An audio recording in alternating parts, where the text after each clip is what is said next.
खबर आ रही है। सब जगह बीजेपी के तरफ से बयान आ रहा है कि बीजेपी के इंटरनल पॉलिटिक्स और ओवर कॉन्फिडेंस के लिए ये हुआ है और ये राय आई है, क्या कहेंगे? देखिए, सबसे बड़ी बात है कि जिस मोदी जी अयोध्या में राम मंदिर प्रतिष्ठा करते हुए सारे देशवासियों को अपने तरफ खींचने का कोशिश किए थे, वो सारे नाकाम हो चुके हैं।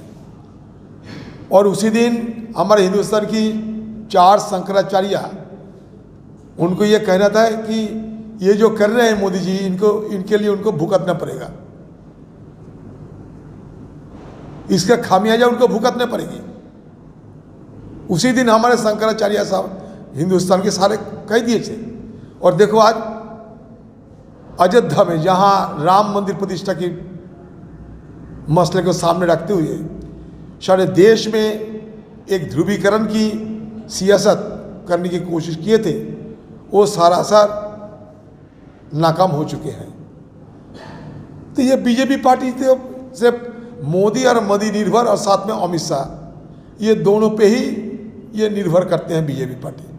तो बस धीरे धीरे उनकी विलुप्त हो जाएगी, धीरे धीरे उनकी हाल और बुरा होते जाएंगे। और इसके साथ साथ हमारे नेता राहुल गांधी जी की सारे देश में आज देखिए कितना सराहना हो रहे हैं, विश्व में राहुल गांधी की सराहना हो रहे हैं। जिस राहुल गांधी जी के खिलाफ कितने साजिश रची गई थी मोदी की सरकार की तरफ से, लेकिन कुछ काम में नहीं आए। दादा, পশ্চিমবঙ্গে হ্যাঁ, দিল্লিতে বার্তা শুনতে যাচ্ছি, কালকে সিডব্লিউসির मीटिंग আছে। हाँ, अरे दिल्ली से वार्ता क्यों नहीं आएंगे, मैं पार्टी के तो हूँ। कल सीडब्ल्यूसी की मीटिंग में जा रहा हूँ, इसलिए बुलाया गया दिल्ली से। मैं सीडब्ल्यूसी की मेंबर भी हूँ, साथ साथ कल खारगे साहब भी फ़ोन किए।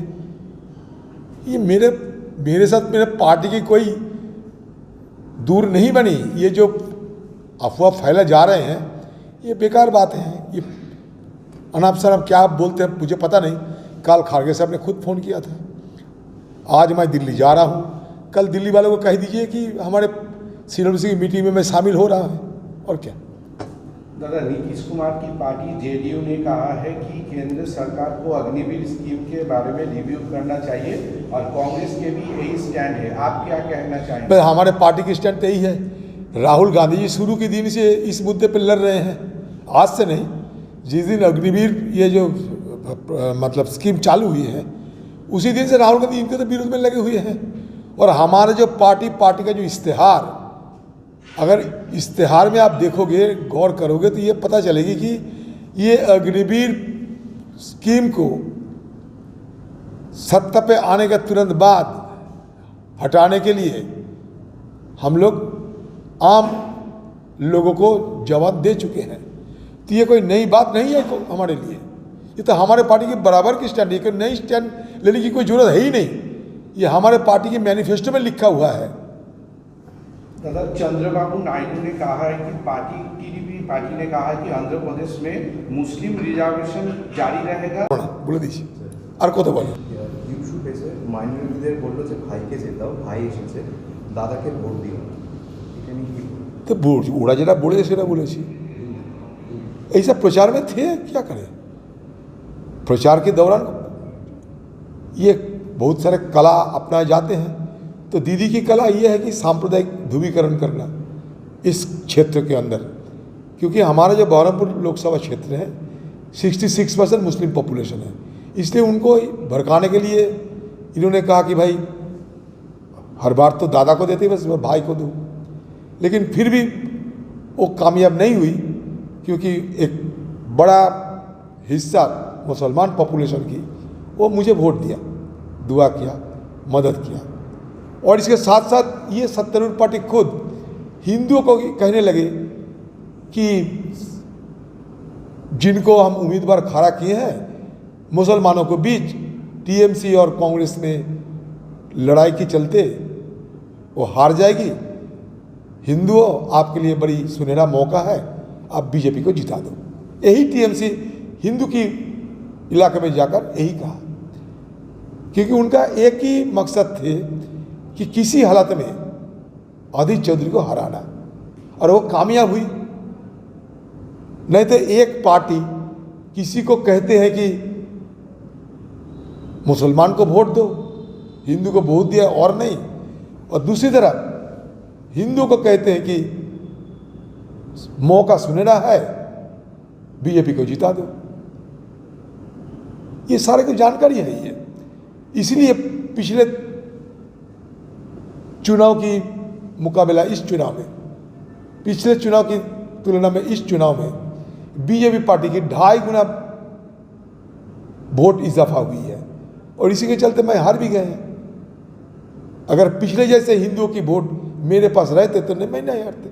तो बस दीदी की खेल जीत गई, दीदी की जो कला सफल हो गई, और मैं क्या कह चाहता है। फिर भी मैं तो हारी, और हार को मैं स्वीकार किया, और मैं हमारे जो उम्मीदवार जीते हैं यूसुफ पठान जी, उनके लिए मेरा शुभकामना है। वो आगे बढ़ते रहे, लोगों को सेवा करे, बस और क्या। मैं खुले तौर पर कितने बार कहते रहूँ, बताइए आप लोग। बार बार एक ही सवाल मुझे ना पूछे तो बेहतर है। देखिए क्यों, कहाँ क्या कुछ बोलते, इसका जवाब देने के लिए मैं काबिल तो नहीं हूँ। दिल्ली बुलाया क्योंकि मैं CWC की मेंबर हूँ, और कल हमारे CWC की एक्सटेंडेड कमेटी की मीटिंग भी है, तो इसलिए दिल्ली से बुलावा है। कल मल्लिकार्जुन खड़गे साहब खुद मुझसे बात किए, पता नहीं कहाँ से क्या आपको जब मनगढ़ंत मुद्दा उठा देते हैं। इसमें मुझे क्या करना है बताइए। दादा तो क्या तालमेल बैठे रहेंगे दोनों दलों? लगता तो नहीं, शुरू से ही लड़खड़ाते रहे हैं ये सरकार। शुरू से मोदी जी बैसाखी पे चल रहे हैं, परमात्मा मोदी जी खुद अभी बैसाखी लेकर चल रहे हैं। ये 2 बैसाखी, एक तो है नीतीश कुमार जी, दूसरे है चंद्रबाबू नायडू साहब। ये 2 बैसाखी को संभाल के चलना पड़ेगा उनको, कब गिर जाएगी पता नहीं। शुरू से ही ये सरकार जो बन रही है, ये सरकार के अंदर लड़खड़ाना शुरू हो चुके हैं, अस्थिरता पैदा हो चुके हैं। ये सरकार की जो स्टेबिलिटी, इसके लिए बड़ा सवाल सारे देश में चर्चा में आ गए हैं। दादा, उत्तर प्रदेश, हरियाणा, बिहार और वेस्ट बंगाल